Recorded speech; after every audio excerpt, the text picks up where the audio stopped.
Van Dyke brown. And we just mix it together. Pull the paint out as flat as you can get it. Get tough with it. Pull it out. Cut across. We have a small roll of paint. There it is, right out on the edge of the knife. Okay. Now maybe there lives in our world right here a little mountain lives up here in the clouds. And you just sort of decide where you want it to be. And firmly, very firmly, push that mountain right into the sky. Get tough with it. Get tough. There. The only thing you're worried about is a nice top edge. You could care less what's happening anywhere else in this mountain. Now we're going to take a large brush and we'll grab that paint and we'll pull it downward. You can see the entire mountain. It's always more distinct at the top than it is the bottom. So by pulling this paint down like that, automatically it mixes with the liquid white and it gets lighter and lighter in value toward the base of the mountain. See there? Now then, let's just take some straight old titanium white. Same way, pull it out flat and cut across and get our small roll of paint again. Just like so. And then with that, take the point of the knife, put it right up here at the top. And no pressure. No pressure at all. Just touch the mountain and let it flow right on down. It's that simple. No pressure though. Probably the biggest single mistake made is applying too much pressure. Maybe there's a little bit on that peak right there. We'll take a little Prussian blue and white, just mix that together, and we'll use that for a shadow color. You need a shadow color and a highlight color. And same way, we pulled it out, got our little roll of paint. Now let's go right up in here and in the opposite direction, let's just put some happy little shadows, like so. No pressure. I can't say that enough times. Absolutely no pressure. And you can continually change this mountain. Maybe now there's a, see, there's a big old thing that lives right out here, big peak. And it's your mountain, so you can do anything that you want to do with it. Little ridges here and there. And that's all there is to it. Clean, dry brush. We'll tap that very lightly, following the angles, and lift upward. That creates more mist at the base. Over here, same way. Always follow those angles in your mountain. Tell you what, today, let's have some fun. We'll use that same color. That was black and Prussian blue and Van Dyke brown. Pull it out flat and get our little roll of paint again. Always that little roll of paint. And maybe over here today, on this side, we'll put a monster mountain. This will really give you some practice using the knife. And if you can make mountains with this knife, then you can make roads and houses, stones, anything. Some of the earlier series, we painted entire paintings using nothing but the knife. And mountains will teach you how to make friends with it. And that's what you need. You have to make friends with the equipment. There. Once again, all you're worried about is that nice top shape. Take our large brush, grab this paint, and pull it. Just pull it. It'll move. Because the liquid white's on there, it'll move and it'll mix. If you were trying to do this on a dry canvas, you'd be upset with me. And I don't want you to be upset. I want this to work for you. Because it's a tremendous amount of pleasure in creating a painting that you see in your mind and with your own hands that you put on canvas. It's very, very satisfying. Psychologists would probably tell us it fills some inner need. I don't know about that. It's just fun and enjoyable. Okay, we'll go back to our white, just plain old titanium white. And let's put some highlights right on this mountain. Follow those angles. Just let that float right down the side of the mountain. No pressure. No pressure. I think I mentioned another series when I was teaching my son Steve to paint. I used to tell him just to pretend that if he wasn't careful, his hand would float right off the canvas and go away. That he was a whisper floating through the mountain. That little son of a gun can paint some mountains now. There. Of course, he spends all his time trying to find his hand that floated away. There. Okay. Now then, we'll come right in here and drop in some little shadows. This is just blue and white. There we go. But you see, just from this exercise, what fantastic mountains can be made quite simply. Mixing up a little more shadow color here, ran out. Prussian blue and white. There. Okay, now, once again, though, you can go right back in here, and maybe in your world, you want to have a little peak right there. See, all you have to do is drop it in, make a decision, put a shadow behind it, and that easy. It becomes a separate and complete entity. Our clean, dry brush. Oh, shoot, got ahead of myself. I didn't put any shadows right there. There. And if you don't put a shadow behind each peak, it doesn't look right. It won't come out and play with you. It'll go off and leave you. Okay, let's just tap right here. Still following those angles. Most important. Follow those angles. Cut like that and get a tiny little bit on right on the bottom of the knife. And let's go in here. And maybe there's some little areas of snow that live up in there. Now, sometimes the liquid white is real thin. You might want to add a little bit of titanium white to it, just to make it go up in there a little better. You sort of have to test yours and see. There, see?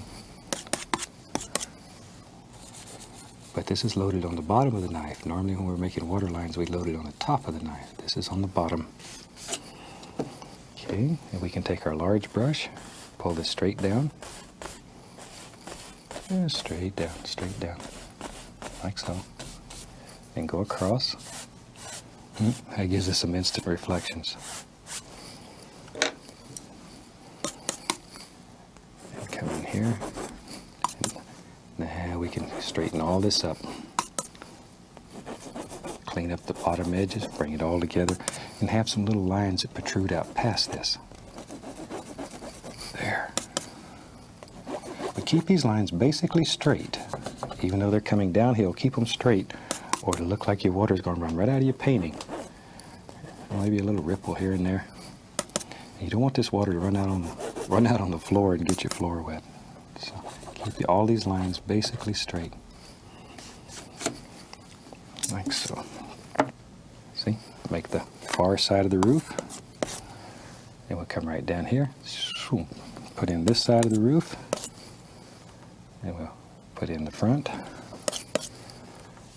The other side of the front. And we need a little side here. And that easy. You got your cabin blocked in. We'll take some brown and white and just barely touch it. Whisper light. Just let this float right down. This is an old cabin. Boy, it's seen its better day. Okay, then we can do a cabinectomy. Cut it off wherever we want it. Take a little brown. Just gives us a door. Just sort of highlight that. Cutting through and make the indication of little boards. This old cabin's been deserted out here by the trapper for many years. But maybe there's still a little path here.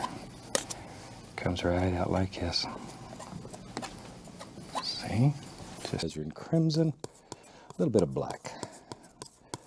I want to make a little mountain in here. And I want to make a dark lavender looking color. Very dark, very, very dark. Maybe a little more crimson. Proportionately, much more crimson than blue. Okay, let me wipe the old knife. We'll just wipe the knife on a paper towel. Now it's most important how you load the knife. Cut across the paint and get a little roll that lives right out on the edge of the knife. Okay, let's go up in here. Tell you what, put a little white with that. I'm gonna make a distant mountain first. Little mountain that lives far away. So I've added a little white, and maybe, yeah, right in here. Just decide where you think this little mountain lives in your world, and drop it in. Painting is a very individual thing. We all see nature through different eyes, And that's the way you should paint it. There. All we're looking for is the nice top edge. We could care less what's happening down below. Our brush is good and dry, and we'll grab it. Because the liquid white's on the canvas, you can literally move color. See there? If you were working on a dry canvas right now, you'd be in agony city. But because it's wet, it will move. And your brush strokes will create the illusion of highlights and shadows right there in your mountain. And that's about all I need. That mountain's going to be far away, very distant. Now we go back to the solid dark color. And come right up in here. Let's go right up in here. I want you to see how dark it is. Don't be afraid of it because it's dark. We're going to put a few little highlights on it. But you decide where all the little protrusions on your mountain live. The little bumps. Maybe? Yeah. How about one right there? But it's that easy. And there is no right or wrong here. The only rule that we have here is that painting should make you happy. You should enjoy it. And if it does that, then it's good. Then it's good. All right. I get letters from youngsters, some of them in their 90s, that tell me they never believed they could paint. And they've tried this and it's worked for them. That's what makes this all worthwhile. To hear stories of success from all over the country. And you can do it. You can do it. There we go. Now, once again, I'm going to pull this. One of the rules, if you're painting mountains, always remember, if you can see the entire mountain, it's always more distinct on the top than it is on the bottom. Because we have mist and now we have wonderful pollution that sort of lays around the bottom of the mountain and it breaks up and diffuses the light so it looks softer. There. Now sometimes, tell you what, let's get crazy today. Sometimes, well, I got that color going. It's fun to take and reflect a mountain right into the water. Now we're just looking for a basic little reflection here. We're not too worried about it being exact. In our world, we can do it close enough like that. Now sometimes you may find when you first start, it's easier to take the canvas off your easel and turn it upside down and just basically repaint the mountain. If that works for you, that's okay. Any way that it works. Now, I'm going to take, and just like we did, I'm going to pull that color. Just want to pull it. There. Once again, the liquid white allows you to move color on here. That easy. That easy. All right. See, that gives us a basic reflection there. It may not be exact, but it's close enough for what we're doing. All right, something like so. A little roll of paint again. We'll always load the knife. That little roll of paint. I don't want very distinct things today. Just want the indication of little things happening. No pressure. Absolutely no pressure. Just let it float right across there. Just want to give some indications, but not a lot of detail. Don't worry about it. Just a little. Sometimes we put a lot of indication, sometimes a few, and it's really and truly up to you. You decide what's in your world. There, see, maybe there's a little bump right there, and you can take a little of this, give it a little pull. But I don't want it to be real distinct. Just sort of a quiet little place there. There. But that easy. No pressure on the knife. I know I say that over and over in the shows, but it's probably the single biggest mistake people make when they first start is applying too much pressure on the knife. Then it looks just like you were icing a cake. That's all right, but it really looks better if the paint sort of breaks. And by break, that just means it has holes in it. And that's done by just a gentle pressure. Very, very gentle pressure. All right. Something about like that. And we can sort of just rub it a little bit, blend it out. Once again, I don't want a lot of detail in this one. There you go. That's a nice color. I like that. Just sort of play around with color till you get what you want. Our little roll of paint. And let's go right up in here. And with that, we'll just put the indication maybe like here, right there. See? See? I'm sorry, I get excited. I've painted like this for 20 years, and I still get excited when I see it work. It's so wonderful. I was a traditional painter for many years, and I now call that my agony years, because I agonized over paintings. A little bit of liquid white, and we'll just cut in a little water line, just a little tiny water line. This is sort of a light area that separates the two darks. There. Now if you put a little too much liquid white on there and you think it's a little too strong, just rub it. It will just be absorbed into the color. It'll go away. No problem at all. There. All right, that gives us a pretty nice little background. Let's see. We need to figure out what we're going to put in here. So let's take crazy time. We'll take some more of that. We got some Prussian blue, sap green. Don't know where they go. Take a little bit of our brown and white we used. And we can put the indication of a little landmass here. See there? That's simple. Little bit of land. A little touch of the liquid white, just to give the indication of a water line right in here.